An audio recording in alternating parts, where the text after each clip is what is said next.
Hello everyone, मैं ममताज गुप्ता। आज देखेंगे सी टेट का प्रीवियस पेपर जो हुआ था 8 दिसंबर 2019 को। और ये इसका पेपर का हमने लास्ट पार्ट आज डिस्कस करेंगे। इससे पहले हमने कई सारे पार्ट डिस्कस कर लिए हैं। अगर आपने नहीं देखे हैं तो इसी वीडियो के डिस्क्रिप्शन में सी टेट के प्रीवियस पेपर की प्ले लिस्ट की लिंक दे रखी है। आप उस पर क्लिक करके बाकी के जितने भी मैंने पेपर कराए हैं और इस पेपर के भी जितने पार्ट मैंने कराए हैं उन सभी को आप जाकर देख सकते हैं। और ये साइड में जितनी भी प्ले लिस्ट लगी हुई है ये सभी मैंने कराई हैं। और एनसीईआरटी को बहुत डिटेल में कराया है क्योंकि आपके सी टेट में एनसीईआरटी से ही आते हैं क्वेश्चन, इससे बाहर कुछ नहीं आता है। तो पहले मैंने थ्योरी कराई है किसी चैप्टर की और फिर मैंने उस चैप्टर के एमसीक्यू कराए हैं। अगर आपको किसी भी चैप्टर की थ्योरी देखनी है तो आप थ्योरी वाले प्लेलिस्ट पर क्लिक करके किसी भी चैप्टर की देख सकते हैं। और अगर आपको एमसीक्यू देखने हैं तो फिर आप एमसीक्यू देख सकते हैं। ठीक है, आइए शुरू करते हैं। क्वेश्चन नंबर 83, दृष्टि बाधित शिक्षार्थियों के साथ कार्य करते समय एक सामाजिक विज्ञान के शिक्षक को किस प्रकार से शिक्षण अधिगम प्रक्रिया में अनुकूलन करना चाहिए। यानी कि कोई बच्चा हमारी क्लास में ऐसा है जिसके दृष्टि नहीं है। दृष्टि मतलब वो अपनी आंखों से नहीं देख पा रहा है। ठीक है, मतलब उसको दिखाई नहीं दे रहा है।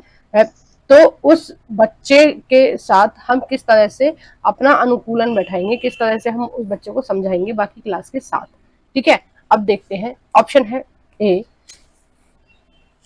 यथेचित विराम तथा पुनरावृत्ति के साथ स्पष्ट एवं उच्च आवाज में बोलना।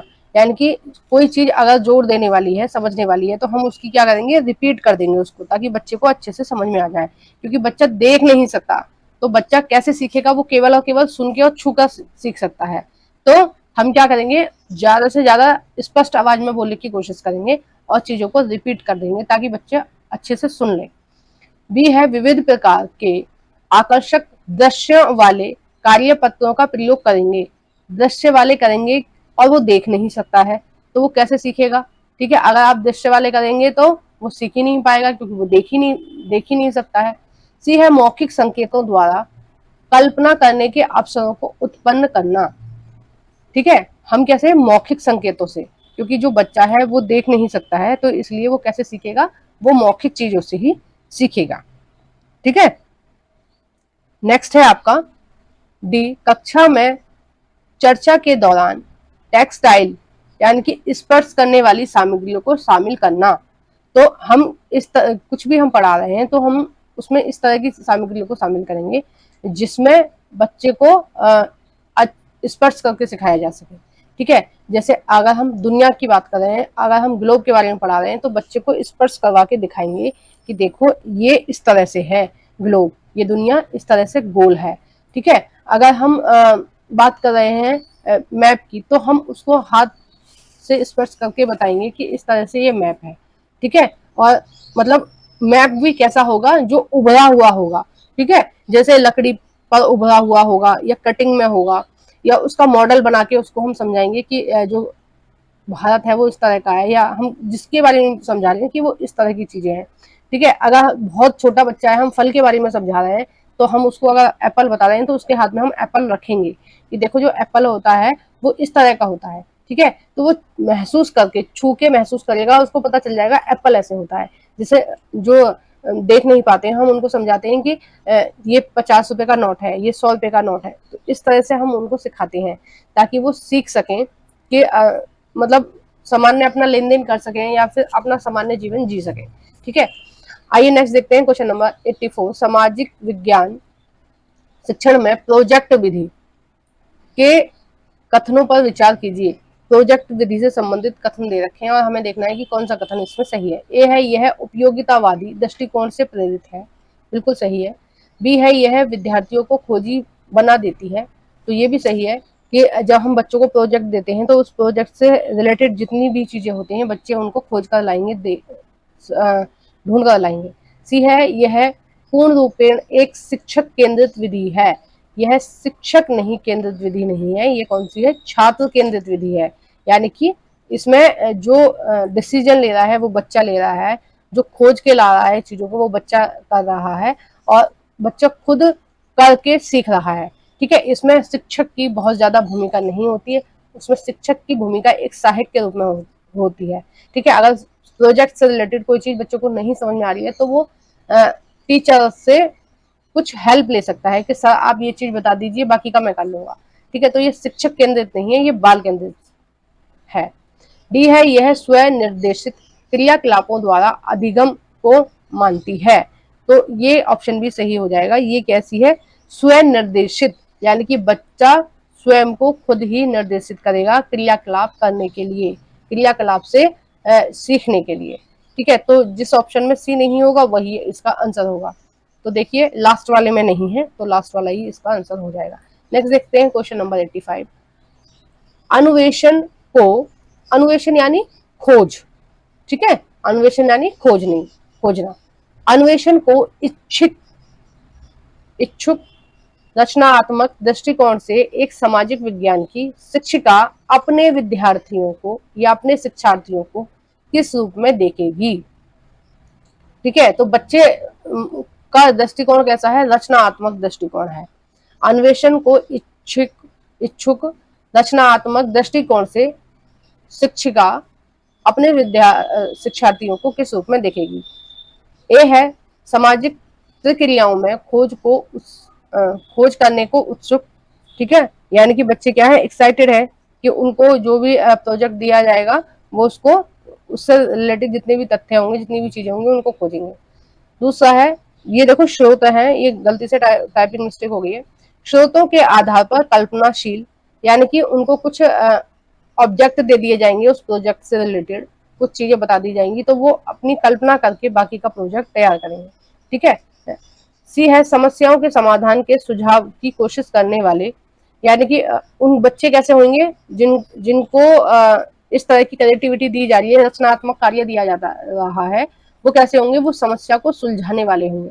ठीक है, सुलझाने की कोशिश करने वाले होंगे, थोड़े से वो एक्साइटेड होंगे चीजों से के प्रति कि हाँ हम कर लेंगे, अगर आप हमें जो भी काम देंगे हम कर लेंगे। डी है आपका, विवादास्पद मुद्दों को उच्चतर शिक्षा के स्तर पर चर्चा करने के लिए स्थगत करने वाले यानी कि टालने वाले। ठीक है, किसी चीज से बचने वाले कि इसको आज छोड़ो, हम इसको कल कर लेंगे। ठीक है, तो किसी तरह की चर्चा उस टॉपिक से रिलेटेड चल रही है तो बच्चे क्या कर रहे हैं, टाल रहे हैं कि आज हमारा मन नहीं है, हम कल कर लेंगे, या कुछ और बहाने बना रहे हैं। तो इस तरह से तो नहीं सोचेगी ना टीचर, जिनको ये प्रोजेक्ट दिया जाएगा, जिनको ये रचनात्मक कार्य दिए जा रहे हैं, रचनात्मक दृष्टिकोण जिन बच्चों के अंदर है, तो शिक्षिका क्या सोचेगी, वो किस तरह के होंगे, वो उत्सुक होंगे किसी चीज को जानने के लिए, कल्पनाशील होंगे और जो प्रॉब्लम्स हैं उनको सॉल्व करने की कोशिश करने वाले होंगे, ना कि चीजों को टालने वाले होंगे। तो इसका जो सही आंसर हो जाएगा, जिसमें डी नहीं होगा वही सही होगा, तो आपका तीसरा आंसर सही हो जाएगा। ठीक है, जब भी आप इस तरह के क्वेश्चन सॉल्व करें तो आप देखें कि आपने कौन सा गलत करा है। ठीक है, और फिर आप देख लें कि इसमें कौन सा नहीं होना चाहिए, वही आपका ऑप्शन होगा। ऑप्शन ढूंढने में तो टाइम लगना ही नहीं चाहिए, एक दृष्टि में ही पता हो जाना चाहिए कि ये वाला ऑप्शन सही है। क्वेश्चन नंबर 68, सामाजिक विज्ञान की पाठ्यचर्या को अधिक समावेशी बनाने में निम्न में से कौन सहायक हो सकता है। सामाजिक विज्ञान की पाठ्यचर्या को अधिक समावेशी बनाने में निम्न में से कौन सहायक हो सकता है। कैसी बनानी है, समावेशी बनानी है। समावेशी शिक्षा कैसी होती है, जिसमें सभी बच्चे बैठकर पढ़ते हैं, चाहे वो किसी भी तरह से फिजिकली प्रॉब्लम है उनको, या मेंटली इशू है, या वो लड़की है लड़का है, सभी जाति के, सभी धर्म के, सभी पृष्ठभूमि के बच्चे एक साथ पढ़ रहे हैं और एक ही कक्षा में सीख रहे हैं। तो उस तरह की शिक्षा कैसी होती है, समावेशी शिक्षा होती है। और ये समावेशी शिक्षा के उदाहरण आपको बहुत अच्छे से सरकारी स्कूलों में मिल जाएंगे। ठीक है, एक हाथ से अपाहिज बच्चा है, हैंडीकैप्ड बच्चा है, या पैर से हैंडीकैप्ड है, या उसकी दृष्टि कम है, वो सुन ठीक से नहीं पाता है, या बोल ठीक से नहीं पाता है, इस तरह के सभी बच्चे एक ही कक्षा में मिलेंगे। ऑप्शन है ए, पाठ्यचर्या को जेंडर संबंधित मुद्दों से जोड़ना। बी है आपका, कक्षा में एक रूप निर्देश एवं एक निश्चित शिक्षण शैली। सी है, विभिन्न स्रोतों को शामिल करना आधिकारिक एवं निम्न वर्गीय प्रसंगकों के। और डी है, एक परीक्षा पत्र सभी शिक्षार्थियों के लिए। तो इसका जो सही आंसर हो जाएगा आपका 86 का, वो हो जाएगा ए और सी सही है, बाकी की बी और डी गलत है। तो ए और सी सही कौन से में है, तीसरे में है। अब देखिए ये वाला क्या है कि एक प्रश्न परीक्षा पत्र सभी विद्यार्थियों के लिए, क्योंकि एक प्रश्न पत्र से काम नहीं चलेगा। अब अगर बच्चे पढ़ रहे हैं, अब मान लीजिए कुछ दृष्टिबाधित बच्चे पढ़ रहे हैं, यानी कि उनको नहीं दिखता, तो उनको आप वैसे ही प्रश्न पत्र पकड़ा देंगे तो उनको पता ही नहीं चलेगा कि इसमें लिख क्या रहा है। तो ऐसे नहीं हो सकता ना। और कुछ बच्चे हैं जो जिनके हाथों में कुछ प्रॉब्लम है, लिख नहीं सकते, उनको आप वही प्रश्न पकड़ा देंगे तो वो किस तरह से काम चलेगा, नहीं चलेगा ना। तो कुछ बच्चों से आपको सुनना पड़ेगा अगर समावेशी कक्षा है तो, ठीक है। कुछ बच्चे जो हैंडीकैप्ड है उनके लिए विशेष इंतजाम करना पड़ेगा ताकि वो ठीक से चीजों को सीख सकें, है ना। और बी वाला ऑप्शन क्यों गलत है, कक्षा में एक रूपी निर्देश एवं एक निश्चित शिक्षण शैली। तो इस जो समावेशी शिक्षा होगी उसमें एक रूप निर्देश नहीं हो सकते, ना ही एक निश्चित शैली हो सकती है। जब उसमें अलग अलग बच्चे पढ़ रहे हैं, अलग अलग प्रकार के बच्चे पढ़ रहे हैं, तो आपको बहुत सारी शिक्षण शैलियों का प्रयोग करना पड़ेगा जिससे सभी बच्चों को समान रूप से सिखाया जा सके, ठीक है। मेनली ये जो समावेशी शिक्षा है काफी हद तक सही है, ताकि बच्चे क्या है, समाज में घुलना मिलना सीखते हैं, समाज को सीखते हैं, ठीक है। कोई बच्चा हैंडीकैप्ड है तो उस बच्चे से रिलेटेड चीजों को बाकी बच्चों को जानना चाहिए, उस बच्चे की समस्या को समझ सकें, उसको जान सकें, ठीक है। ताकि समाज में अगर वो कहीं भी इस तरह के लोगों को देखते हैं, बच्चों को देखते हैं, तो उनके मन में स्वानुभूति रहे, उनके मन में हेल्प करने की भावना रहे, ठीक है। इसलिए ये जो समावेशी शिक्षण है ये कहीं हद तक काफी सही भी है, ठीक है। नेक्स्ट देखते हैं क्वेश्चन नंबर 87। शिक्षार्थियों को विवेचनात्मक होना क्यों सीखना चाहिए। विवेचनात्मक, ठीक है, यानी कि तर्क करना क्यों सीखना चाहिए, ठीक है। किसी चीज से रिलेटेड तर्क करना क्यों सीखना चाहिए। ऑप्शन है ए पहला, एक रूप समशील दृष्टिकोण की कद्र करने के लिए, ठीक है। और दूसरा है आपका कमियों को इंगित करने के लिए, कमियों को इंगित करने के लिए एवं लगभग सभी चीजों को दोषदर्शी होने के लिए, ठीक है। ये पूरा ही ऑप्शन गलत है, मैंने इसलिए यहाँ पे मार्क कर दिया है कि दोषदर्शी नहीं दूरदर्शी होना चाहिए था, ठीक है। विवेचना, जो लोग विवेचना करना सीख रहे हैं बच्चे, वो दूरदर्शी होते हैं, मतलब चीजों को पहले से कल्पना शक्ति के द्वारा सोच लेते हैं कि ये काम करेंगे तो इसमें नुकसान रहेगा, फायदा रहेगा, या किस तरह से चीजें होंगी, है ना। और कमियों को इंगित करने वाले नहीं होते हैं। जो जितना बलशाली आदमी होगा ना दिमाग से या हाथ पैरों से, वो उतना ही ज्यादा सहनशील होगा, एडजस्ट करने वाला होगा, ना कि दूसरों में कमियां निकालने वाला होगा, वो दूसरों की कमियों को छुपाने वाला होगा। ये बात आप ध्यान रखना। अगर आप ऐसी चीजें कर रहे हैं किसी के साथ कि आप उसको उसकी कमियां बता रहे हैं, उसमें कमियां निकाल रहे हैं, या उसकी गलत चीजों को देख रहे हैं, तो कमी उसमें भी है और उससे ज्यादा कमी आप में है, ठीक है। अगर आप बलशाली हैं तो दूसरों को कमजोर महसूस मत कराइए, ठीक है। अगर आप इंटेलिजेंट हैं तो दूसरों को बेवकूफ महसूस मत कराइए। अगर आप दूसरों को बेवकूफ महसूस करा रहे हैं तो इसका मतलब आप इंटेलिजेंट नहीं है, आप बलशाली नहीं है।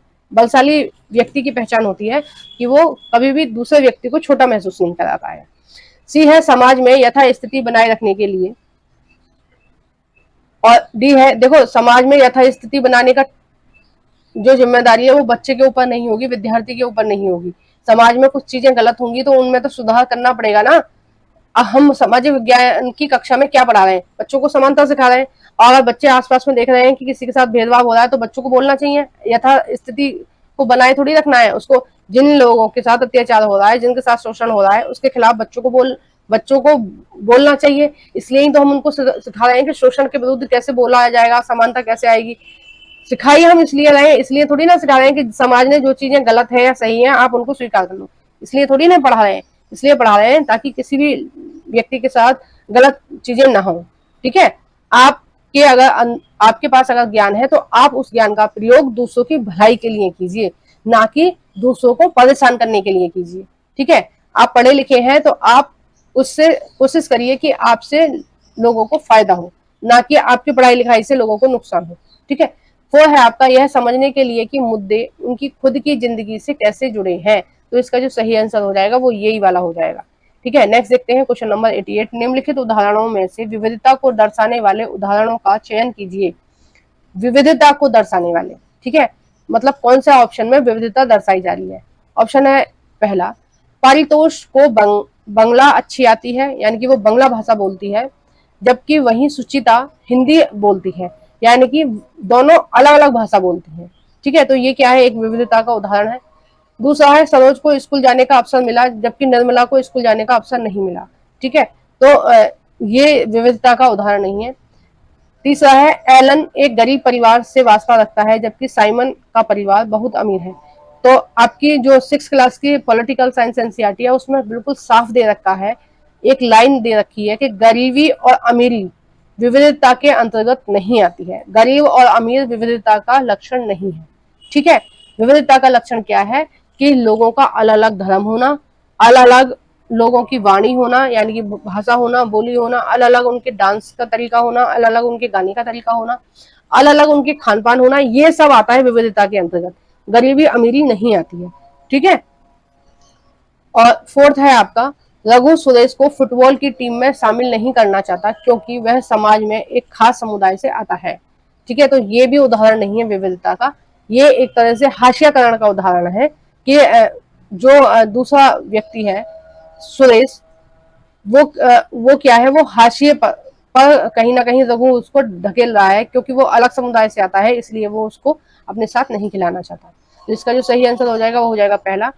लास्ट देखते हैं क्वेश्चन नंबर 89। एक स्कूल के सामाजिक विज्ञान के शिक्षण भ्रमण में जीरो, बॉमडिला, नामदफा, राष्ट्रीय उद्यान, तवांग तथा लिसांग गांव को शामिल किया गया है। किस माध्यम से विद्यार्थियों को आप भ्रमण किए गए 2 राज्यों को इंगित करने को कहेंगे। सीधा सीधा इसमें दे रखा है कि ये दे रखे हैं राष्ट्रीय उद्यान, ठीक है, जीरो, बॉमडिला, ठीक है, नामदफा, राष्ट्रीय उद्यान, ये आपकी एनसीईआरटी में ही दे रखे हैं। ठीक है, कहीं बाहर से नहीं आया क्वेश्चन, एनसीईआरटी में ये दे रखा है।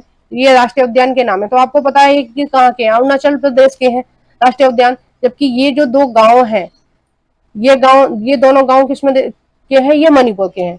अब देखो, जो जिसने एनसीईआरटी को डिटेल में पढ़ रखा होगा, लाइन टू लाइन पढ़ रखा होगा, केवल वही बच्चा इस क्वेश्चन को हल कर सकेगा, बाकी किसी के बस की बात नहीं है। ठीक है, इसमें जो ऑप्शन है उनको वही बच्चा समझ पाएगा जिसने एनसीईआरटी को लाइन टू लाइन पढ़ रखा है। आप किसी के नोट्सों पे बिल्कुल भी भरोसा मत कीजिए। ठीक है, कितने भी नोट्स मिल रहे हैं मार्केट में, उनसे ज्यादा अच्छा है कि आप बुक खरीदें। ठीक है, अगर आप बुक खरीदने में सामर्थ्य नहीं है तो नेट पर सारी बुकों की पीडीएफ पड़ी हुई है, आप उसकी साइट पर जाइए, एनसीईआरटी की साइट पर जाइए, लैपटॉप में खोलिए और वहां से आप बुक की पीडीएफ निकाल लीजिए, अपने मोबाइल में रख लीजिए और वहां से आप बुक को लाइन टू लाइन पढ़िए। ठीक है, और सबसे सही तरीका है कि आप मार्केट से बुक को खरीद लीजिए और बुक को लाइन टू लाइन पढ़िए और मेरी वीडियोस की हेल्प ले लेना, आपको बहुत ज्यादा हेल्प हो जाएगी उससे। कोई चीज नहीं समझ में आ रही है, वीडियो खोल के देख लीजिए उसी चैप्टर की, फिर उसके बाद में क्वेश्चन आंसर देख लीजिए, आपको चैप्टर अच्छे से क्लियर हो जाएगा। यही एक तरीका है सीटेट को क्लियर करने का। और सीटेट का पेपर अब बहुत ज्यादा इजी नहीं आता है, बहुत टफ आता है, आप पढ़ भी नहीं पाएंगे, इतना लेंथी होता है। ठीक है, तो आपको अच्छे से तैयारी करनी पड़ेगी और वहां पे पेपर में बैठ के ये नहीं सोचना है कि ऑप्शन कौन सा सही होगा। आपका जो सब्जेक्ट है वो इतना क्लियर होना चाहिए कि आपको पता होना चाहिए कि ये जो ऑप्शन मैंने पढ़ा है ये ही सही है। ठीक है, कंफ्यूजन होगा तो मार्क्स कटेंगे फिर आपके, क्योंकि आपको पता ही नहीं रहेगा कि ये वाला लगाना है या वो वाला लगाना है। तो नेक्स्ट देखते हैं क्वेश्चन नंबर 90 और ये लास्ट क्वेश्चन है इस वीडियो का। सामाजिक विज्ञान की समसामयिकी समझ अध्यापकों को निम्नलिखित सभी को करने को प्रोत्साहित करती है, केवल इसको छोड़कर। समसामयिकी क्या है, करंट अफेयर से है। ठीक है, अध्यापक की जो समझ है वो कैसी है, करंट की चीजों को जानती है। सामाजिक विज्ञान में करंट अफेयर समझ अध्यापक को निम्नलिखित सभी को करने के लिए प्रोत्साहित करती है, केवल एक को छोड़कर। ठीक है, इसमें से कोई एक ऑप्शन ऐसा है जो करंट जानकारी से संबंधित नहीं है, बाकी सभी है। पहला है, शिक्षार्थियों को कक्षा में विकसित ज्ञान को मूर्त परिस्थितियों में उपयोग करने के लिए अवसर देना। ठीक है, तो ये वाला जो ऑप्शन हो जाएगा ये तो सही हो जाएगा। दूसरा है, शिक्षार्थियों को दूसरों के स्थानीय अनुभव को पढ़ने तथा स्वयं के अनुभवों को खोजने के लिए कहना, ये भी सही है। तीसरा है प्रश्नों के समान उत्तर देने के लिए, प्रश्नों के समान, ठीक है, समान उत्तर देने के लिए शिक्षार्थियों को प्रोत्साहित करना जिससे कि सभी बेहतर बन सकें। समान उत्तर का क्या मतलब है, जो क्वेश्चन जो आंसर सर ने लिखवाए वही वाले रट के आपको सुनाने हैं, या फिर जो किताब में छपा हुआ है लिखा हुआ है वही आपको डिक्टो ऐसे याद करके सुनाना है, ये वाली बात हो गई ना। तो ये क्या है, ये रटना हो गया। आपको बच्चों को रटना थोड़ी ना सिखाना है, आपको तो समझाना है चीजों को, ठीक है। तो ये हो जाएगा ऑप्शन आपका गलत। और लास्ट वाला भी हम पढ़ लेते हैं। शिक्षार्थियों को दी गई विषय वस्तु पर प्रश्न बनाने की क्षमता के लिए प्रशंसा करना तथा उसे अधिगम की जांच के लिए वैध स्वीकारना। तो इसका जो ऑप्शन गलत हो जाएगा वो हो जाएगा तीसरा। इसमें यही पूछा था कि कौन सा नहीं है, तो नहीं वाला हमें देखना था। तो या केवल को छोड़कर, यानी कि केवल एक ऐसा है जो नहीं है, बाकी सभी हैं। तो आपको मेरी वीडियो कैसी लगी है प्लीज कमेंट बॉक्स में बताइए। वीडियो को जरूर से लाइक कर देना, और जो भी फ्रेंड आपके सीटेट की तैयारी कर रहे हैं उन सभी फ्रेंडों के साथ मेरी इस वीडियो को शेयर कर देना, और लाइक करना बिल्कुल भी नहीं भूलना है, प्लीज लाइक करके जाना। और अगर आप मेरे चैनल पर पहली बार विजिट कर रहे हैं तो मेरे चैनल को प्लीज सब्सक्राइब कर लेना। Thank you for watching everyone.